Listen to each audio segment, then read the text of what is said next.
ये तो गजब की बात है भाई, आपके घर में इतनी भजनानंदी संत आ गई। श्री कृष्ण की बातें सुनकर बच्ची रो पड़ी, ऐसा क्यों?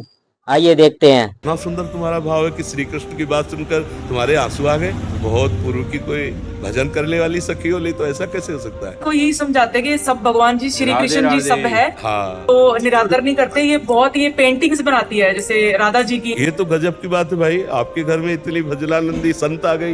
ये पूर्व की कोई संत रही है? नहीं तो भगवान के लिए ऐसे आंसू आना बड़ा मुश्किल होता है। आप ही बताओ, भगवान के लिए रो सकते हो? भगवान के लिए बहुत सुंदर, बड़ी कृपा है आपके कि जो ऐसी संतान है आपके पास। श्री कृष्ण प्रेमी गुरु का कोई भजनानंदी महात्मा है जो अपना भजन पूर्ण करने के लिए तुम्हारे घर आया। बहुत सुंदर, भगवान की बहुत कृपा है आपकी। बोलती है पहले कृष्ण जी को राखी बांधती है, फिर बोलती है मेरा भाई है, फर्स्ट भाई मेरे कान्हा जी। हाँ बिल्कुल, बहुत सुंदर बात। हमें बहुत अच्छा लगा बच्चा आपसे मिलकर। जिनको भी इनकी बात सुनकर अच्छा लगा, कमेंट में राधे राधे जरूर लिखकर जाना। राधे राधे।